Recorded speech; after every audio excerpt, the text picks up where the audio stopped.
So now we're on part 5 of the Bhagavad Gita for Awakening, and it is the, what is it called? The illusion of birth and death. Yes, the great illusions. So let's go ahead and get started on this one. No coward soul is mine, no trembler in the world's storm-troubled sphere. I see heaven's glories shine, and faith shines equal, arming me from fear. O God within my breast, almighty, ever-present deity, life that in me has rest, as I, undying life, have power in thee. Vain are the thousand creeds that move men's hearts, unutterably vain, worthless as withered weeds, or idlest froth amid the boundless main. To waken doubt in one, holding so fast by thy infinity, so surely anchored on the steadfast rock of immortality.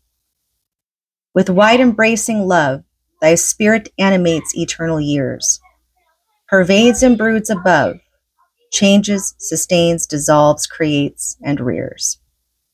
Though earth and moon were gone, and suns and universes ceased to be, and thou wert left alone, every existence would exist in thee.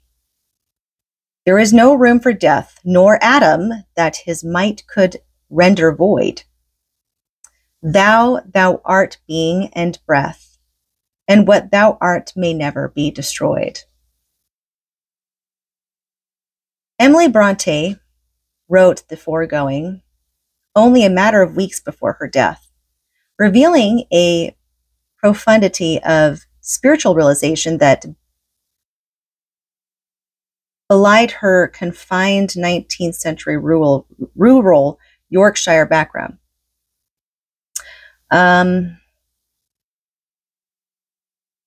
Upanishadic as the above stanzas may be,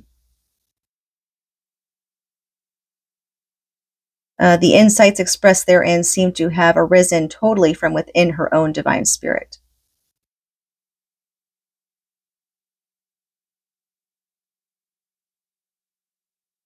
Years before she penned these lines, she wrote a poem in which the experience of samadhi is described as well as it can be. There is a very slight chance that during her brief period of education in Brussels, she might have come across a French translation of the Upanishads. This would not, however, account for the Advaitic content of her poetry written before that time. Emily Bronte has something in common with Arjuna. She was facing death, her own imminent death. And Arjuna was facing the surety of death.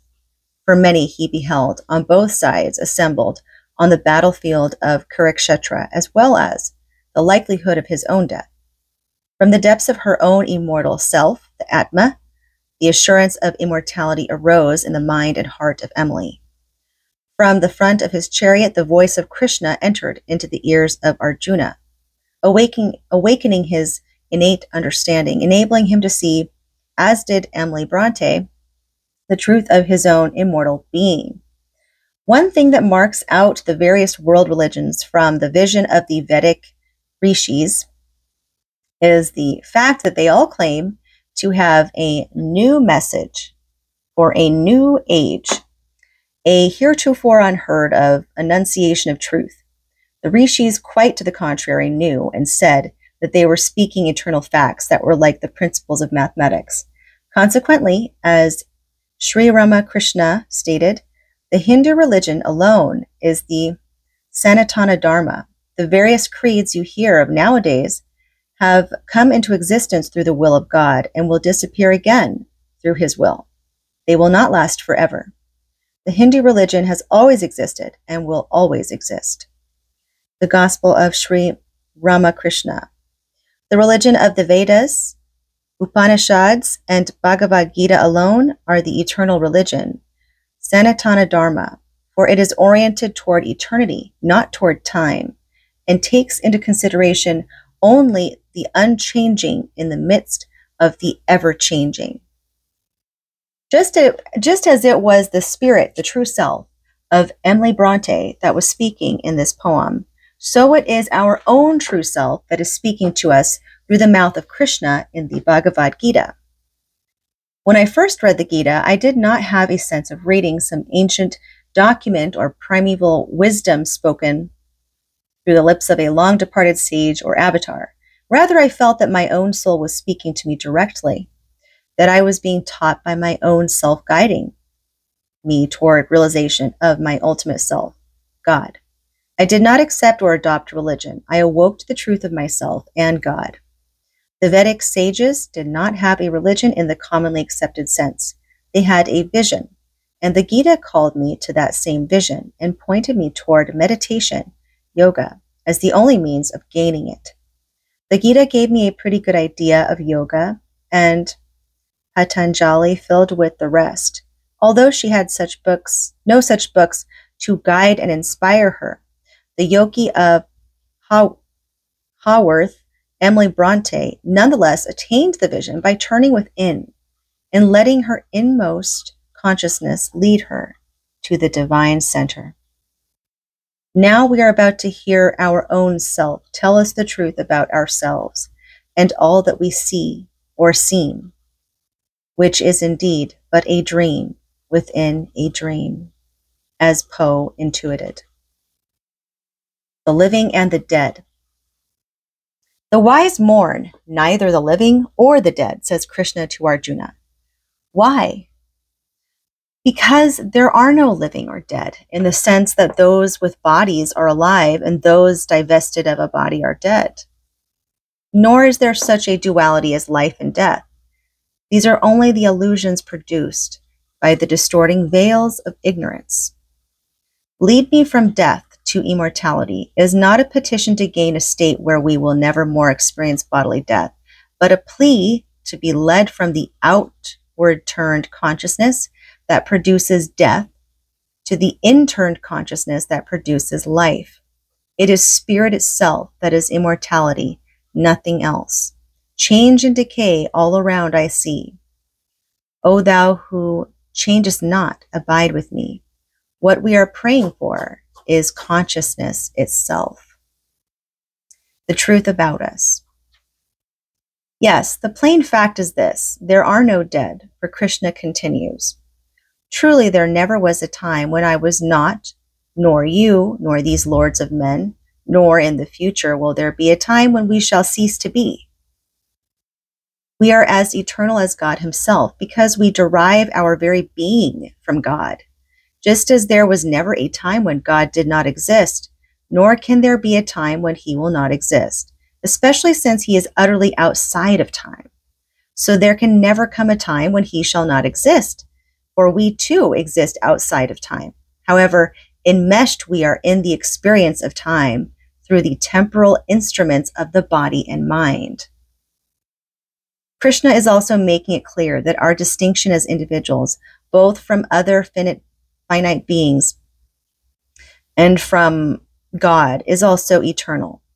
There is absolutely no place in the Gita for the teaching that in time we melt into the infinite and exist no more as a distinct entity, only God remaining, our having never really existed at all. Yet Krishna does not say we exist separately from God and from one another at any time, for that is also impossible. There is absolute unity, yet within that unity is an eternal diversity. Advaita is the true view, not two, which is in no way the same as one or monism. Although Krishna declares that he, Arjuna, and all those present on the battlefield exist eternally, he does not mean that their present conditioned personalities are eternal or unchangeable. Just as our spirits transcend time, so our personalities, which are nothing more than masks shaped by our past and present lives, exist only within time and are ever changing until they are dissolved in the light of spiritual knowledge. Janana. Our personalities are indeed separate from God and also and as long as we identify with them, we will feel separated from him and engage in the delusional search and reaching out for God. He is not far from every one of us, for in him we live and move and have our being, for we are also his offspring. And that's from Acts, chapter 17, verses 27 to 28. Our personalities can never find or touch God because they simply do not exist as actual, much less eternal realities. It is those who identify with personality and think it is their true self that fall into the trap of either dualism or monism, the result of immortality. Yet we are ignorant without facing that fact. We will never effectively aspire to the knowledge of reality. And until we attain that knowledge, what happens to us? Krishna supplies the answer. As to the embodied person, childhood, youth, and old age arise in turn, so he gets another body. The wise are not deluded by this.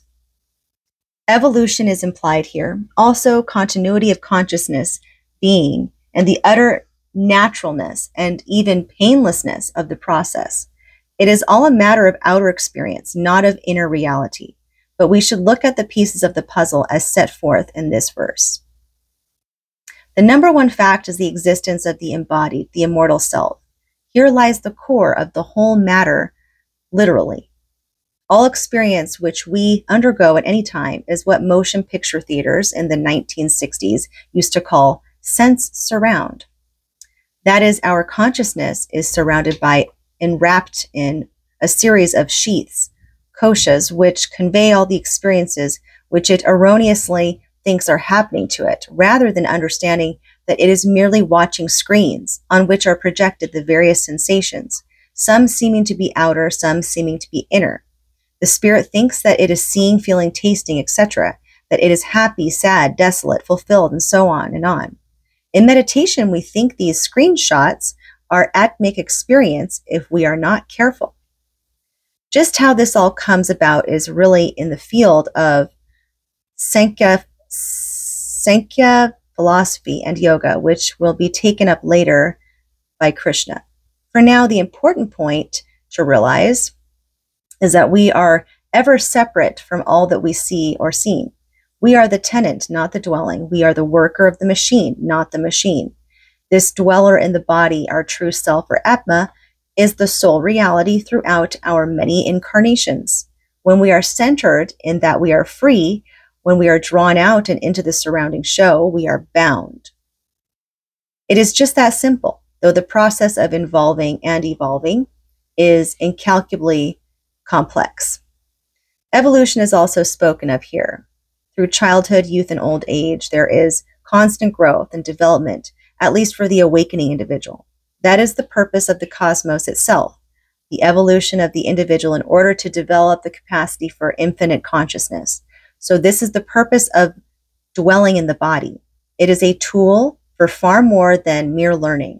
It is a means of evolving from finitude to infinity, from microcosmic to macrocosmic consciousness. And this evolution is as inevitable and natural as the aging of the body. We have a great deal of fear about death and hear a lot about hard deaths and death struggles. Yet those who have recovered their memories of previous lives assure us that death is the easiest phase of life, that at the great moment, the dewdrop really does slip into the shining sea with a great sense of peace and relief. He gets another body. This can literally be translated, he arrives at another body. That is, in time, he will again pass into the material body and be reborn in the physical plane. The wise know. However, the wise are not deluded by this. Those who have gained some wisdom in previous births are able to understand, even in childhood, their actual separation from the inner and outer worlds.